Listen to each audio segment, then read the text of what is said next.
Hola Alex. Hola, muy buenas. Oye, te quería preguntar una cosa. Después del COVID, o en medio del COVID, porque la pandemia todavía no ha pasado, ¿tú crees que que van a verse afectados otra vez los colectivos culturales, pero que están ligados con la igualdad de género o con los colectivos LGTBI especialmente? ¿O que nos va a afectar a todos por igual? Porque está claro que vamos a sufrir una crisis económica brutal y que la cultura siempre es la guinda del pastel de lo último que se pone y lo primero que se quita cuando empieza una crisis.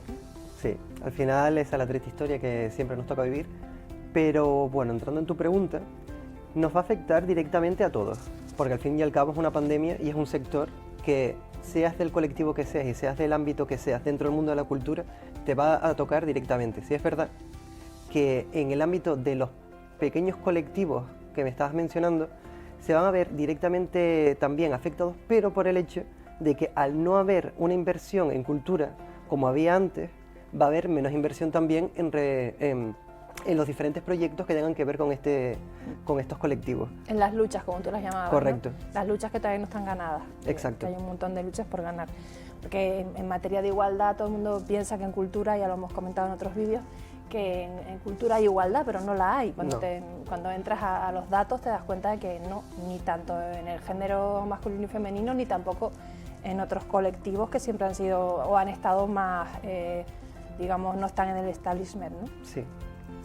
Pero de todas formas, por ejemplo, ustedes tienen una revista de cultural que ha seguido publicándose y me imagino que les habrá afectado en la pandemia pues de una manera, no sé, distinta a lo que le puede afectar a un músico o a alguien del teatro, ¿no? ¿Cómo ha sido la experiencia? Sí, la revista al tener está dividida en dos ámbitos, uno más literario, más enfocado a entrevistas y demás, no nos afecta directamente porque también somos muy a través de internet, por lo tanto el virus no nos afecta directamente y incluso nos ha venido positivamente porque hemos canalizado esta nueva situación dado que no podemos tener contacto con la gente directa a través de eventos y demás, nos hemos pasado al formato de vídeo, a través de YouTube, a través de una serie de podcasts que publicamos semanalmente, en la que abarcamos no solo temas de la revista, sino también temas de actualidad, del ámbito cultural, pero también abarcamos diferentes otros ámbitos. Luego la parte más expositiva de la revista, ahí se nos ha dado de lleno la pandemia y claro, es complicado llevar a cabo un proyecto en el que implica gente y implica las diferentes medidas que hay que tomar. Entonces pues, por un lado sí, por el otro no.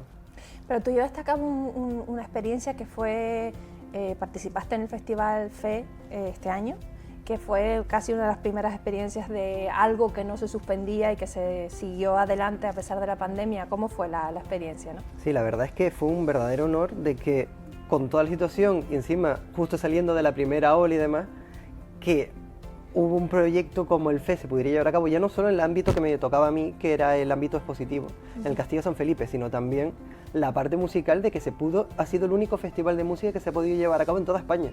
Es que es bastante sí. Heavy. ¿Y funcionó? Y funcionó, se tomaron todas las medidas y no hubo ningún rebrote, porque ya el tiempo ha validado el hecho de que un gran festival como es el FE Festival de 2 días de actuaciones, no hubo rebrotes, no hubo un boom de rebrotes, por lo tanto, realmente la cultura es segura, a pesar de la situación, si se hace bien, si se toman las medidas correctas y demás, se puede llevar a cabo sin ningún tipo de problema.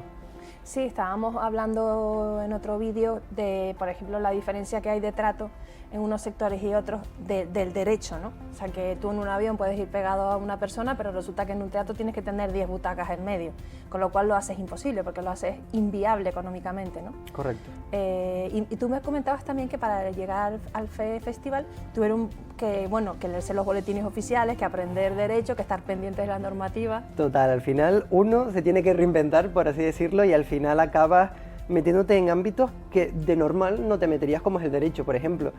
A la hora de llevar a cabo un proyecto como el FE, que era una incertidumbre constante, porque cada viernes se publicaba un nuevo boletín, un nuevo decreto y una nueva ley que te tenías que adaptar enseguida. y tomar las medidas pertinentes para poderlo llevar a cabo y cumplir con toda la legalidad. En ese sentido, la pandemia puede ser una suerte, Sí. porque nos hace caer a todos los del mundo cultural que realmente la cultura tiene mucho que ver con el derecho, y sin derechos no eres nada y tienes que conocerlos. Correcto. Porque si no, no se hubiera podido llevar a cabo el festival. Pues sí. O si se hubieran contado con alguien más cobarde por el camino, ¿no? Como lo que está pasando con el Festival Queroxen, que lo han suspendido sin tener ni idea en el año 2020 de realmente cuáles son las medidas de ventilación cruzada natural que tiene el espacio cultural del Tanque, ¿no? ¿Qué vas a decir tú? Que en un metro, como el de Madrid, que está llenísimo ahora a punta, eso sí, está perfecto, todo con mascarilla, cuando se habla de los aerosoles y bla, bla, de la ventilación, y luego un espacio como el Tanque. Es la doble moral que hay existente, en la que siempre la cultura es la última y siempre se predomina por otros sectores que aparentemente tienen más rentabilidad económica, cuando realmente se ha demostrado de que la cultura y que el sector cultural es un gran pilar económico para cada país. Sí. De hecho, se ha demostrado que hundiéndose el turismo se han hundido todos los museos, todos los festivales. Correcto. Y o sea, dejándose de volar, uno de los sectores que más afectados se ha visto es la cultura. Y de hecho, ¿qué vende el turismo? Vende identidad.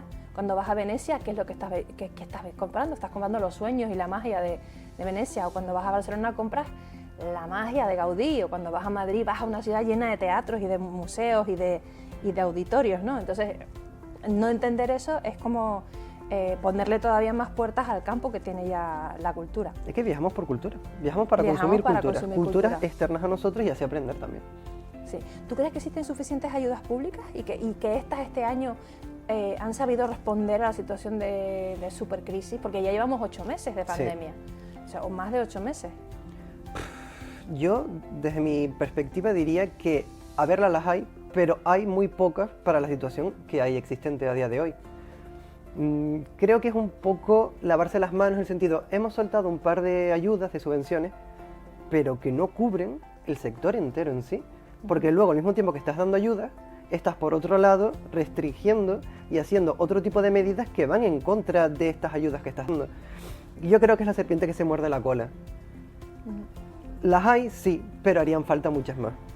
Sobre todo para diferentes ámbitos, porque siempre se quedan muy sesgadas en campos cerrados como el ámbito musical. Muy bien, es necesaria.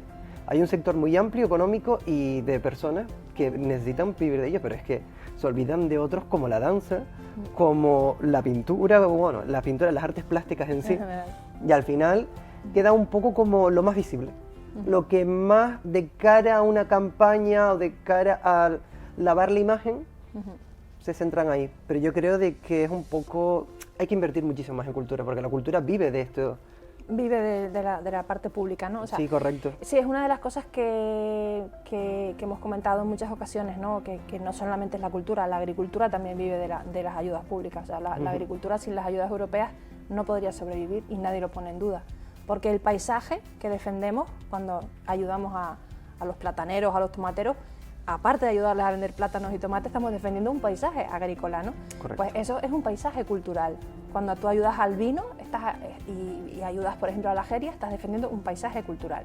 Entonces, al final, la cultura, los creadores son la otra parte del paisaje cultural, pero reciben muchas menos ayudas y están mucho menos protegidos aunque hay un montón de leyes que los protegen, pero digamos que no se aplican, como se ha dicho también en estos vídeos en otras ocasiones, como algo prescindible o no tan importante como otro tipo de ayudas, de las que parece que hace más falta, ¿no? O sea, se parece que es más importante ahora mismo ocuparse de la vivienda social, que lo es, que de la cultura, pero a mí me gustaría que me dieran un medidor de por qué. Está claro que la sanidad sí, es el number one, ¿no? Pero ¿el resto? Claro, es que al final tienen que vivir los artistas, tienen que alimentarse, tienen que tener un techo donde vivir y tienen que bueno, sí, vivir. Y poder seguir creando, claro. no tener que abandonarlo.